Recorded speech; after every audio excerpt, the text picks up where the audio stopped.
Jumbo, good people, welcome back to another amazing episode of the Returnee series. Today, I'm going to be hosting some people that you probably know, some of your favorite couples that you love watching who have been on the continent for a while.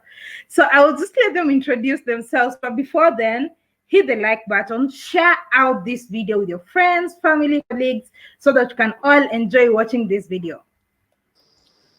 Hello. Hi. Hello, family. How's everybody doing?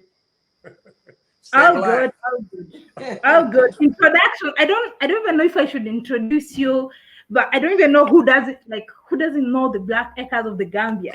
I mean, well, guys, my name is Rick D. Usuumbura Sr., or affectionately known as Sweet Daddy, and this is Cynthia, known as Sweet Juicy Mama.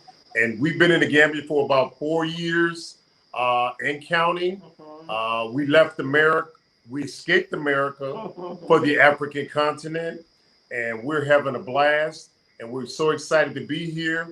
And what we want to do is set up a few businesses to help employ the youth on the African continent and help other people in the diaspora to make a smooth transition onto the African continent. So basically, that's what we think we're doing.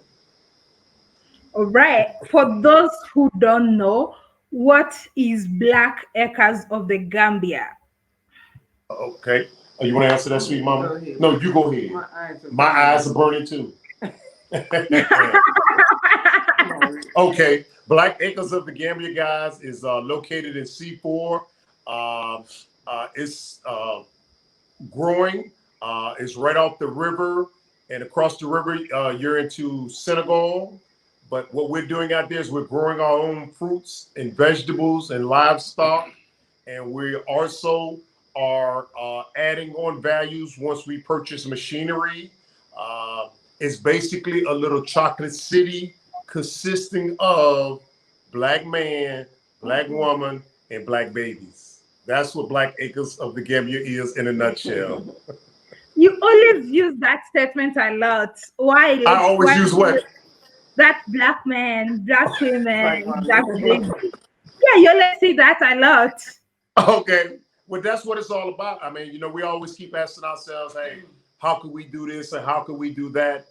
We tell you on darn near every video, it starts with Black man, Black woman, Black babies to equal Black empowerment. Once we get that right, everything else is history. All right. So this Black Echoes of the Gambia is not located at the capital of Gambia? Not really. No. It's about like maybe 30, 45 minutes from the capital.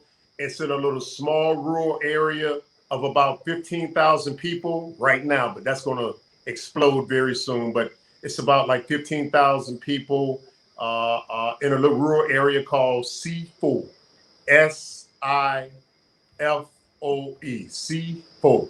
If anybody wants to Google it and look it up on the map. Close to Bracama. Yeah, All right. Bracama, which is a highly dense city, followed by a little area called Kitty, and then you've got C4, then you got Gunjur, then Qatar, then you're in the Senegal. So I kind of laid a little ground map to locate C4. All right. I'm definitely going to try and find a map and attach it so that we can visualize it as we're having this conversation. Okay, so great. How big is Black Acres of the Gambia? Okay, right now Black Acres is about 26 acres, but we're looking to purchase another 26 acres to mushroom it out. And we think that we can accomplish what we like to do once we get about 50 or 60 acres. You've got enough acreage or 20 hectares to do what we want to do as far as hotels, apartments, and livestock, fruits and vegetables, and manufacturing facilities out there if it's allowable. So it's a little city, in other words. So that's what we're trying to do. So you're gonna buy it in the same area that you are, the extra acres? Yes. Yeah, are you going to buy them such that it's one big piece of land, or you're going to a different location? Right. No, so it's this will be the headquarters to set up the base, and then we'll jump out and hit the four corners of the Gambia before pushing outward into neighboring countries. We want to make sure we can lessen imports. So once we set up smaller parts of bag on the four corners of the Gambia, we will be able to supply what we need and consume versus importing it from what do you call it, Holland or the UK or places like that. We'd be self-sufficient and able to supply our own people our own food. I mean, you can come at any time and see your food being grown and processed versus getting it in a container from a foreign element. Okay, that's awesome. So when you'll be expanding, I know at some point you'll be expanding to Kenya. Will you still maintain the name Black Acres of Gambia, or will you come Black Acres of Kenya? Yeah, it'll be back. What would you use? Black Acres Black of Kenya. Acres of Black Acres Gambia of or Kenya. Black Acres of Okay. Austin? So it will be Black Acres of this, Black Acres of that, and all that. That's right. Exactly right. Yeah, just so people will know it's the same people. We don't want to switch the name and they say, well, they're not affiliated or connected with Black Acres of the Gambia. We'll continue to carry that title of Black Acres of wherever a location or a satellite is set up. Mm-hmm. Maybe eventually we can have Black Acres of Africa. Exactly right. Exactly right. Where we're consuming everything that is made with hands that look like ours. Beautiful and chocolate. You see what I'm saying? The Minguzus, we'll let them feed themselves and we'll feed ourselves. That's the way it should be. Okay. Now let's go to this part. You moved from the US 4 years ago. What was the main reason that you moved? You want to handle that with Sweet Mama? We just was tired of what we were going through there. The racism, the bad eating of the food. I mean, the weather. The weather wasn't even right. Mm-hmm. So we just got tired of it. We was tired of working 24 hours a day and getting nowhere in life. Yeah. You work, come home, work, come home. Even if I wasn't working outside the house, I still was working. Right. And you just get tired of that. And then the paycheck you earn, it still wasn't enough. Right. Yeah, we just kind of got tired of the rat race. And it seems like no matter how much effort you would put in, you still weren't able to get ahead. And, it comes a point where you kind of get tired of banging your head up against the wall saying, what else could I do? Honestly, we got to be some kind of stupid in America to continuously go through the same cycle and receive the same crap and not get ahead. And so when you become awakened, you say, hey, there has to be something better in life than this. And that's when you separate. And when you get to the African continent, you'll kind of kick yourself in the pants and say, why didn't I do this earlier?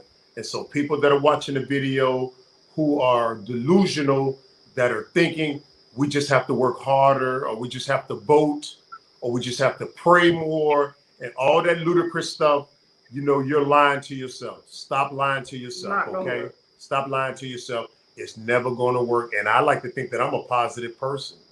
But if we haven't made any progress, now, in fact, we're going backwards. If we haven't made any progress to reach freedom and to be treated as human, it ain't going to happen there. But if you want to continue to delude yourself, have at it. Have at it. You never see freedom there. Yeah, exactly. So when you get fed up with being fed up, that's when you get the hell out of there like we did, and so many other people are doing, coming to the African continent. So did you research before deciding on which country you go to? Right. Well, yeah, I did the research, and one of the things we were looking for was a president who had similar ideologies as we did, as far as grow your own food, feed your people, self-sufficiency, and things of this sort. And so we kind of looked at presidents that were talking Pan-Africanism. And at the time, all three of the countries were talking Pan-Africanism. Gambia was one under His Excellency Yahya Jammeh. Tanzania up under His Excellency Magufuli, and Zimbabwe, which is up under His Excellency Robert Mugabe, the late Robert Mugabe. So they were talking Pan-Africanism. And us in America, those of us that are Pan-Africanists or pro-Black are attracted to that type of rhetoric.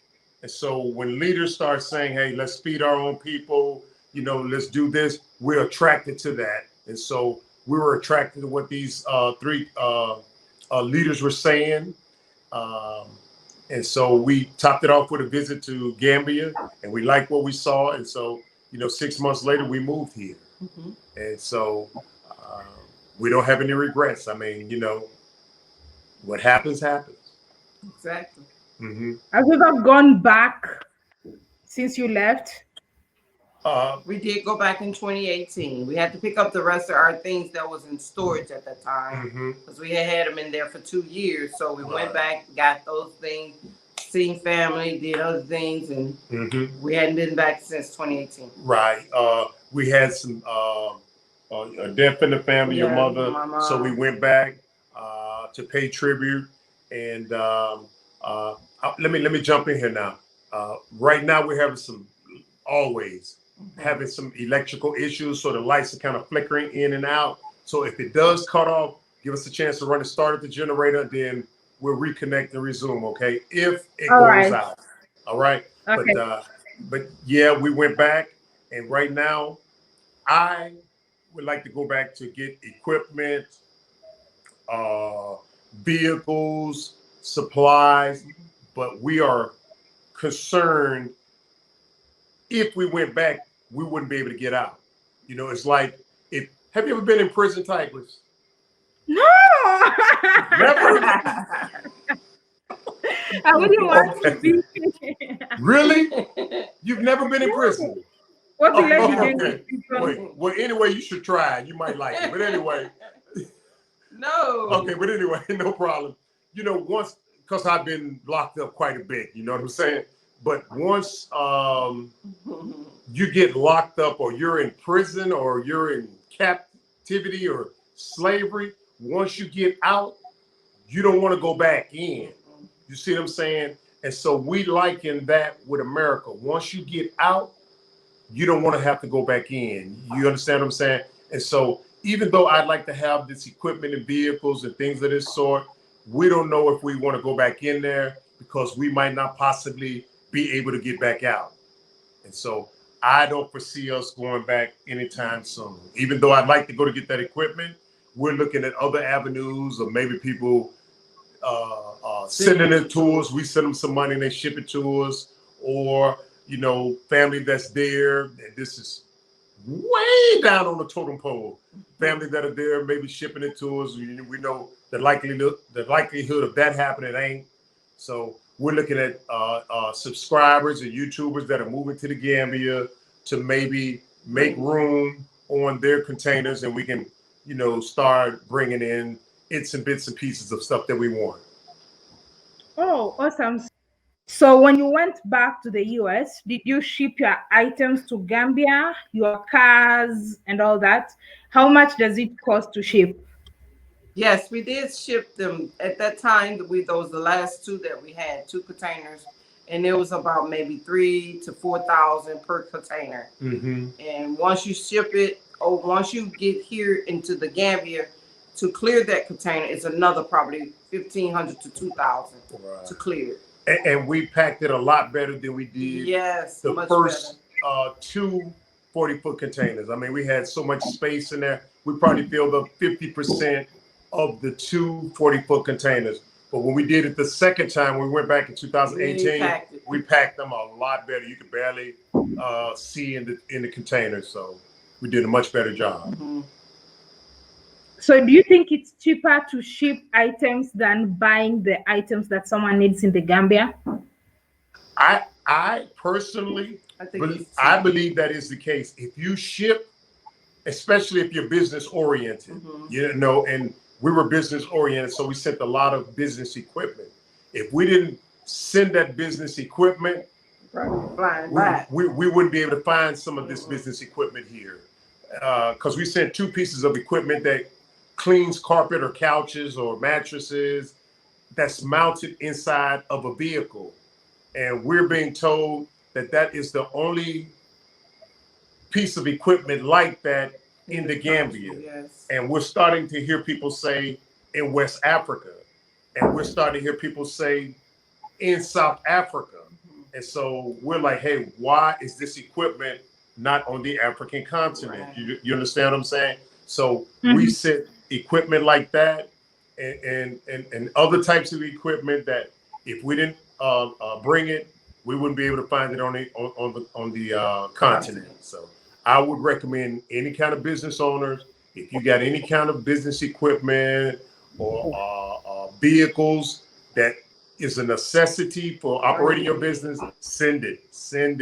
You can thank us later. Any and everything you think you will be able to use, send it. Right. Even if you don't think you'll use it, send it. Now, if you're not business minded and you're coming over as an individual with just regular household, you know, couches and stuff, man, yeah, get rid of that stuff and come on over here and just go ahead and replace it. But if it's old. And for the cars, do you pay special tax, like in order for it to be transferred or to be allowed to be used in the Gambian soil? What is it?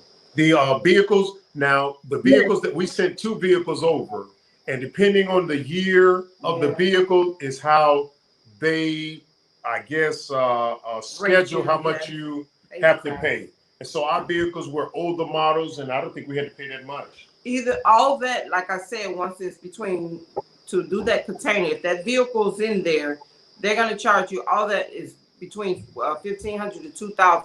It will be in there. I just lumped it all in there together. Yeah. And then we'll break it down and say how much this tax for the vehicle and all that. They will show you all that, but it's included in that price. Right. Oh, okay, that's interesting. Because it's more or less the same thing here in Kenya. When you import a vehicle, the amount of tax that you pay is dependent on the year of manufacture. But if a vehicle is more than 8 years old, it cannot be allowed. I don't think there's a prohibition here. If the vehicle is old, as long as it's running, I don't see them turning you around. They're just going to tax you and let you bring it in. They say they don't like it, but they will let it in here. Right. As long as it meets the road service criteria or standard, it's good to bring in. Now, I heard the taxes have went up. I don't know how much, but since we hadn't done it in 2 years, so they said it did go up a little. Right. I wouldn't doubt that. Okay. I did watch your first videos when you started. When you moved to the Gambia, did you have the idea of Black Acres, or is it just something that came or you thought about along the way? No, I am an avid follower of Malcolm X and Marcus Garvey, and I like what they said because periodically in America, we always have these leaders. One that say, let's stay around devils. They'll accept us one day. And then you have the other side that says, let's separate from these devils and do for ourselves. But we always tend to listen to the ones that say, let's stay around the devils. They'll like us one day. And so we said, we're tired of seeing that scenario play over and over and over and over. So let's go to the African continent and let's continue the ideology of African first or Black first. let's separate from devils and let's create for ourselves. And so when we came over here, we need a big piece of land to start implementing. Let's grow our own food and take care of our own. They can do what they're doing in their cold regions of the world, but in the tropical, beautiful continent of the Africa, let's start taking care of ourselves and be less dependent on them. Yeah. Now, all the things that we're doing here, we wanted to do in America. That's right. But we knew that it wouldn't have been successful there because of what they always do. Chop it up. They'll chop it up. Yep. We had looked at a piece of property that's now a wall. I don't know if you know what Walmart is, but we were looking at a large piece of land that was about 17 acres in America. In America, and we wanted to do this right here. And when you're in a war zone, they won't allow you to set up something in the war zone that's designed to defeat the war zone. Right. And so we said, we're not even going to waste that energy on that. Or you money. know what I'm saying? Or money or resources. So we said, at least coming to the African continent, we get more time, and we got 2 billion Africans strong, and we got the resources here, and you're in a much, much better position to get something kicking here as opposed to right there in a war zone. If they wanted to come at you at any day, they just pick up the phone call and say, Mr. Racist Cop, go get him. Yes. And it'll happen just like that. Conversely, getting as far away from as possible, it takes some coordination. Yeah. You see what I'm saying? It's not as easy as a phone call. You see what I'm saying? And while the coordination is going on, you got the opportunity to see, hey, I see what's coming. Now, in America, it's a knock at the door. It's that fast. Yeah. You see what I'm saying? Now, when you're over here in the African continent, you can at least see them coming through the gate. Right. You can prepare. You see what I'm saying? But in America, it's as easy as a knock on a door. Boom, boom, boom. They don't even knock at the door. They just knock the door down. We at the wrong door. You see what I'm saying? They just knock the door down and come in shooting. Yeah. You see what I'm saying? Here, it's multiple gates. You got to get through the initial gates. You got to get through security. You got to get through the dogs. And you got to get through some other stuff, too, before you get inside. So you can see there's a difference. You see what I'm saying? You got a little wiggle room versus being on the American continent where they can just come right in and get you just like that. So we didn't want to do it that way. We didn't want to do it that way. Quick tips that you can give to someone who is interested in moving in the Gambia.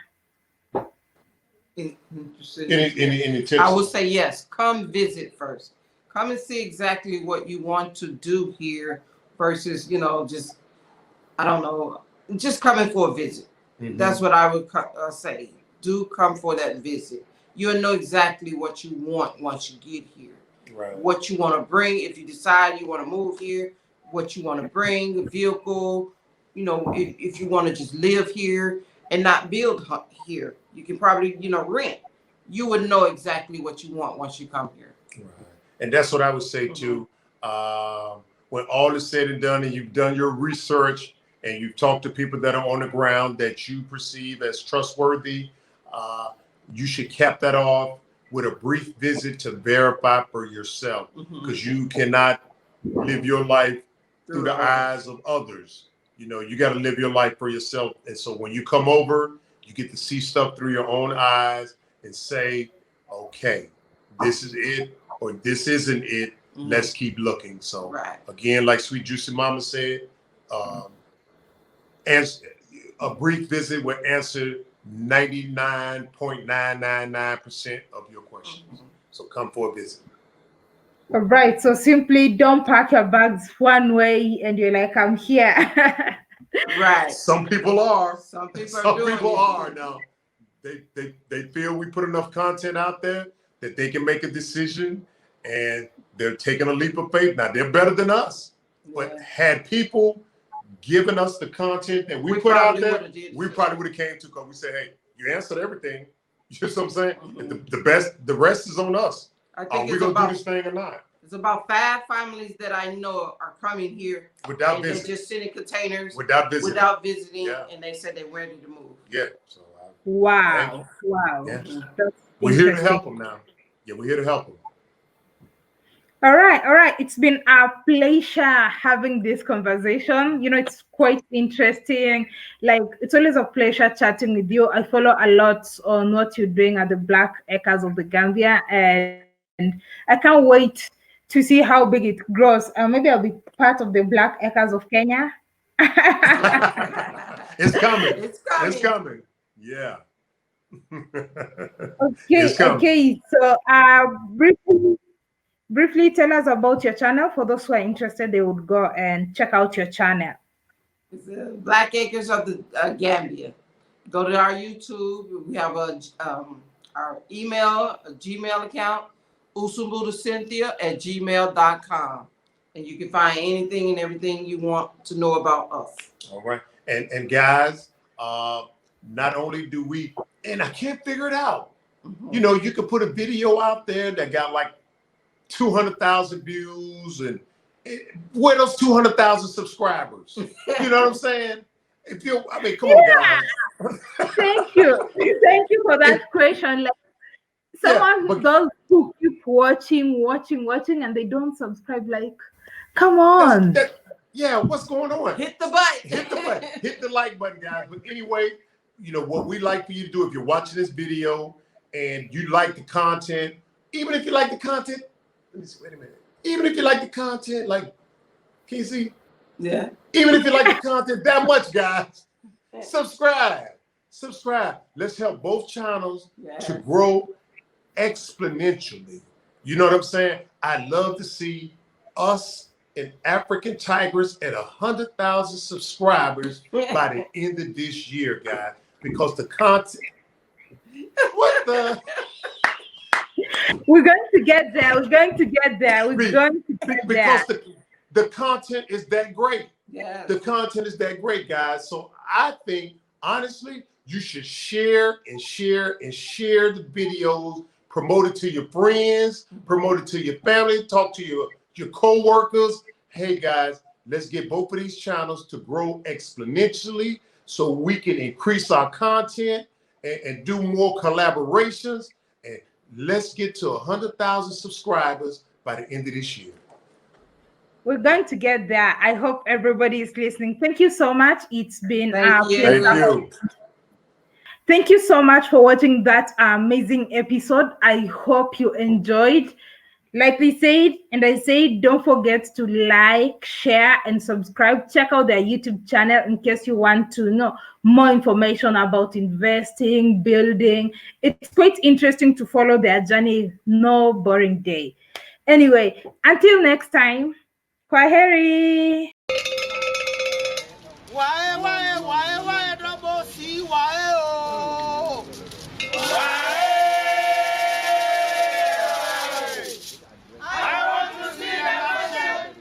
Because I see the sunshine.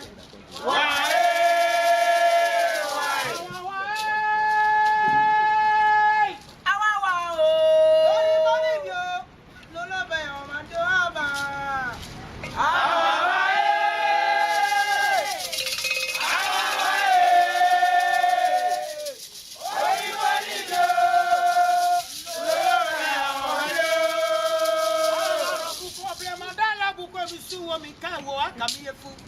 Gala